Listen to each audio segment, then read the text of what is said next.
Seguimos conversando periodísticamente con el ministro Manuel de Jesús Ramírez Candia. Compartimos un perfil preparado desde la producción sobre el ministro de la Corte.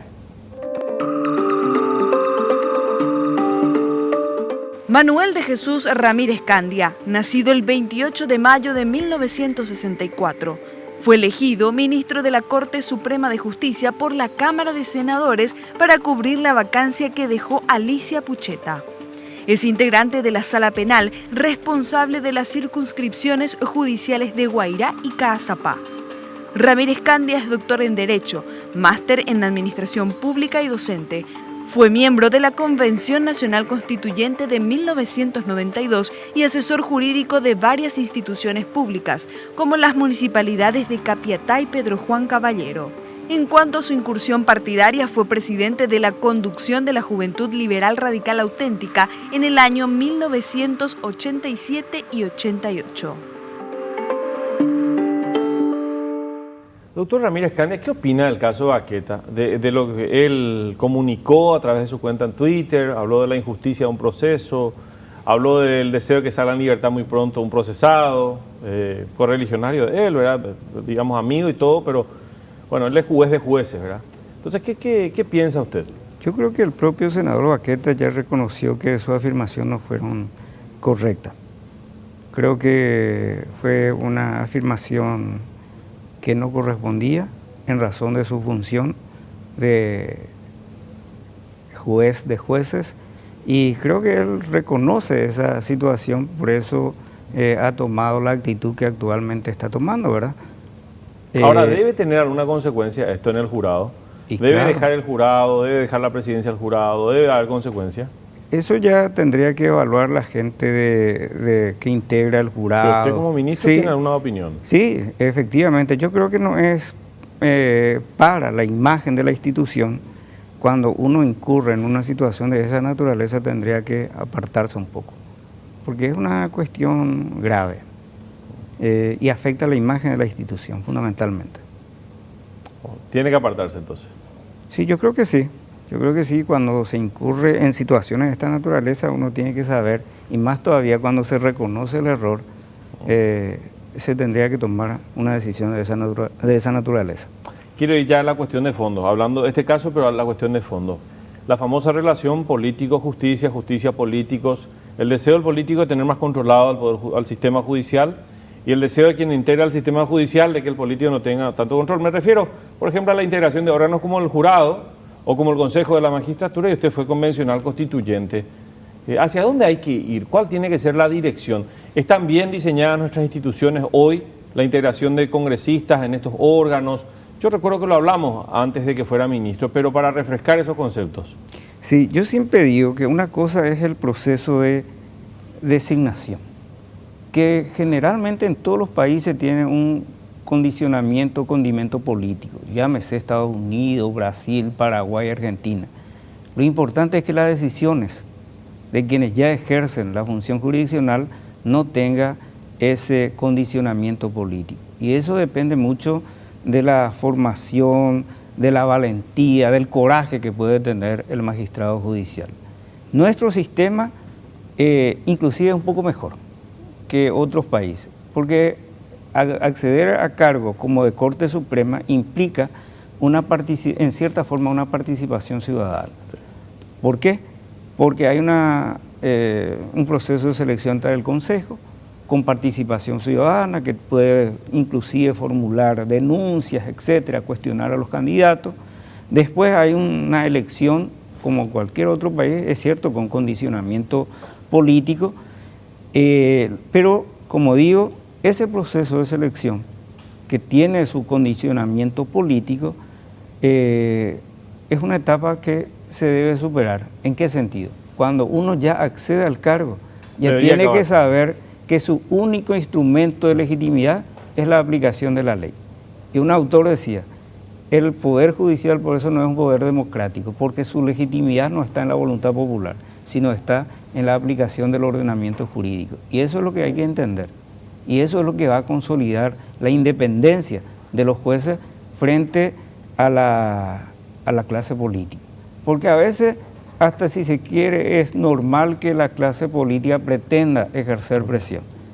Y por eso es importante el coraje que pueda tener el funcionario, el magistrado. Esa es para mí la palabra, el coraje, la valentía que tenga uno de decir, una cosa, uno puede ser amigo, saludarle a todo el mundo, obviamente uno no va a ser una especie de ermitaño en una sociedad, pero a la hora de tomar decisiones, guiarse por lo que dice la norma. ¿Cómo se puede establecer una especie de filtro para no solo calificar los méritos, ¿verdad? Porque es muy fácil juntar una carpeta con un buen currículum, con certificados, juntar certificados y puntuar dentro de un sistema, pero ¿cómo se evalúa el coraje? ¿Cómo se evalúan los condicionamientos? Sí, por ejemplo, valores, de acuerdo a la toma de decisiones. Por ejemplo, cuando hay un magistrado que viene para un proceso de confirmación es más fácil. Por lado, ahí ya viene uno con la historia propia. Claro, ahí viene con la historia propia de sus decisiones, de la forma en que tomó decisiones, etcétera, si fue objeto de influencia o no, entonces es más fácil y ahí nosotros vamos a ejercer control. Esa es nuestra tarea. Pero después no veo otro camino. Pero cuando se trata de un funcionario en ejercicio, magistrado en ejercicio, es más fácil. El que viene afuera es difícil, ¿verdad? Más difícil. Claro, no, el magistrado ya pasó por muchas pruebas porque tuvo que fallar, tuvo que decidir, tuvo que aplicar el derecho y hay una historia propia. Claro. Y están los escándalos, están los archivos. Es cierto que eso puede servir. Ahora, pensar en una especie de pruebas de integridad, no voy a hablar de detector de mentiras, pero ¿hay experiencias comparadas que permiten pensar en eso o no? Yo no conozco mucho, pero podría ser, si hay algún mecanismo que permita mejorar nuestro sistema de selección, tendríamos que hacer. Y no solamente para los magistrados, sino también para los funcionarios. Porque los funcionarios también, por ejemplo, secretaría, etcétera, tiene el contacto con la gente. Por lo tanto, puede ayudar para mejorar la imagen o para desprestigiar la imagen del Poder Judicial. Así es. Ministro, enseguida una última pregunta antes de que nos deje. Queremos compartir información en vivo. Me dicen que está quién en vivo, por favor. Carlos Ortega. ¿En dónde está Carlos? En Cacupemí, en Areguá. En este momento, información en vivo vinculada al caso de los policías. Carlos, buenas noches. Buenas noches, Guillermo, al ministro, a toda la audiencia. Estamos, como decías, en este barrio de Areguá, donde recordarán ustedes, ayer se dio este operativo de agentes de investigación de delitos de la Brigada Central que acabó con 2 niñas heridas, una de ellas sigue internada en el IPS. Pero ¿por qué vinimos nuevamente a este lugar?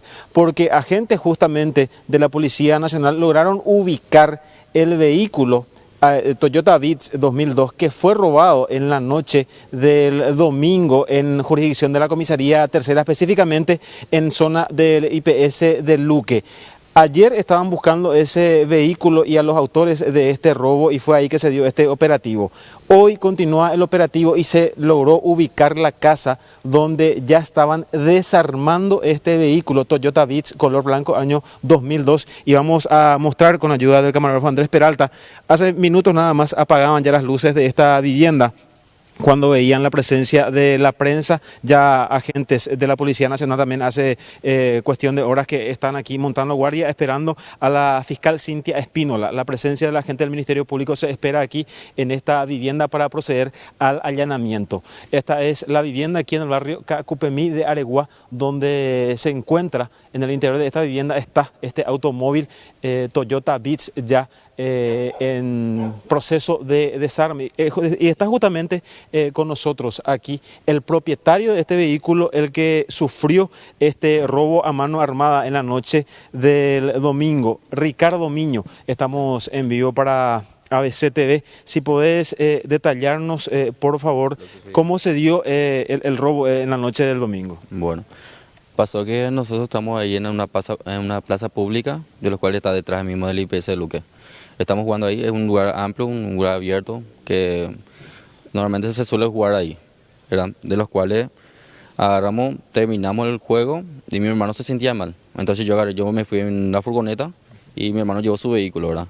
Y de los cuales, el vehículo, y yo le vine, le acerqué, le llevé en casa en la furgoneta, de los cuales le dejé a mi cuñado la llave del auto para que pueda traer.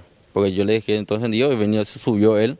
Y cuando yo pasé para irme a casa, que vivo a 2 cuadras de ahí, agarra, mi cuñado me viene siguiendo. De los cuales yo paso el semáforo, me daba verde, pero a él le digo rojo. De los cuales allá le agarraron los motoqueros, pero yo no me percaté. Y en un abrir y cerrar de ojos ya no vimos más el vehículo. De lo que sí que el tipo estaba apuntándole a mi cuñado, que estaba trayendo el vehículo, le apuntó por la cabeza y forcejeó la parte de las puertas.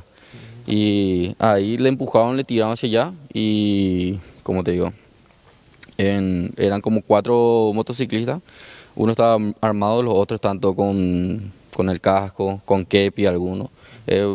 Difícil identificar, por ejemplo, en ese 4 sentido. motocicletas, ¿y cuántas personas Y específicamente? como son 8 personas, porque 2 cada uno estaban, de los cuales mi cuñado agarró su vehículo, o sea, cuando le quitaron, su vehículo se quedó ahí en la plaza, de los cuales él agarró, se fue con todo, corriendo, se fue, agarró su vehículo y se fue también para buscar el vehículo, pues ya no había caso, y acá vino a parar.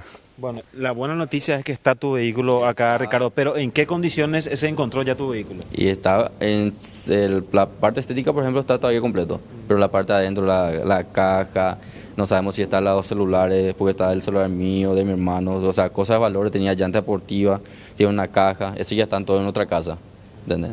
Y ese supuestamente ahora se está controlando, y eso, muchas cosas de valor tenía adentro, pero por suerte ya encontramos el vehículo, eso es lo que es más importante.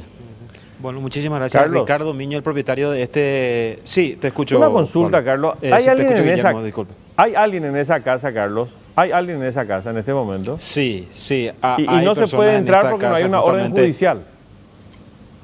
No se puede entrar, se está esperando la presencia de la fiscal Cintia Espínola para proceder al allanamiento e incautación de este vehículo, Guillermo. Bueno, entonces, para aclarar, es un Toyota Vitz, un vehículo pequeño, que es el que supuestamente estaban Sí. buscando los policías cuando se encontraron con un furgón, que es un vehículo más grande, al que balearon, que es el que era usado como transporte escolar, Carlitos. Es un Toyota Vitz por un lado y por el otro Pero lado. ¿Sí? Sí, para aclarar también, Guillermo, en ese punto, lo que la policía sospechaba ayer cuando se da este procedimiento, al menos es la explicación que dieron, Sí. es que ellos presumían que en esta furgoneta iba el autor de este robo a mano armada. Es por eso que se da este operativo y que balearon incluso la furgoneta en Bueno. la que ellos pensaban que estaba el hombre que perpetró este atraco. Bien, gracias, Carlos. Bueno, montamos guardia, ya vamos a estar después con mesa de periodistas o si surge Sí, alguna señor. novedad en torno a la casa, volvemos hasta acá a Cupemí, Carlos Ortega con la noticia. Encontraron entonces el vehículo que fue denunciado como robado y que supuestamente estaban buscando los policías, que terminaron baleando un transporte escolar pensando, según dicen, que ahí viajaba entonces el autor del robo. Esa es la explicación que dieron. Vamos a seguir el caso. Ministro Ramírez Candia, le agradezco muchísimo el tiempo, pero no quiero dejar de hacer una pregunta vinculada al trabajo que viene haciendo dentro de la Corte Suprema. Esto que hoy se da con la transmisión del Pleno, se va a dar también, además de los juicios que son orales y públicos, pero en los casos, no sé, por así decirlo, civiles, lo que se da en lo comercial, en lo laboral, penal constitucional. constitucional, ¿cómo se va a dar? Nosotros ya hemos planteado en la plenaria y se va a analizar eso y yo creo que se va a dar. O sea, se va a dar las reuniones de las salas. Claro, de las salas, tanto penal como constitucional en principio. Sí. Porque lo que se pretende es que decisiones emblemáticas, importantes, que interesan a la ciudadanía, se pueda divulgar a través del mecanismo que estamos utilizando hoy día. Y en la vez pasada que hemos planteado, quedó en analizarse algunas cuestiones para poder implementar. Pero con la presidencia del doctor Jiménez, yo creo que eso se va a consolidar y además creo que hay el respaldo como para seguir por ese camino. Y a la luz de estos concursos que se vienen dando para la Corte, hay 2 ministros que tendrían que estar llegando este año a la Corte para integrarla. ¿Qué es lo que espera usted con relación a estos 2 concursos? Uno ya con una terna elaborada y el otro con una convocatoria que está lanzada y se van inscribiendo los candidatos. Yo creo que el concurso que nos permitió a nosotros llegar a la Corte, la ciudadanía aprobó por el sistema, por el procedimiento de puntuación, y yo creo que hay que seguir por ese camino. Eso va a consolidar, va a mejorar la imagen tanto del Consejo como del propio Poder Judicial. Creo que ese es el camino. La transparencia y la apertura. Claro. Gracias, ministro. Muchas Le gracias por agradezco. venir. Muchas gracias. Gracias. Siempre a las órdenes. Manuel de Jesús Ramírez Candia, ministro de la Corte Suprema de Justicia, conversando con nosotros periodísticamente. Seguimos hablando de justicia. Enseguida, Esther Roda, la coordinadora de abogados del Paraguay, también integrante de esta comisión de escrache ciudadano. Vino acompañada, de hecho, por un grupo de personas que integran esta comisión. Ya vamos a entrevistar a Esther Roda en instantes. Ya venimos.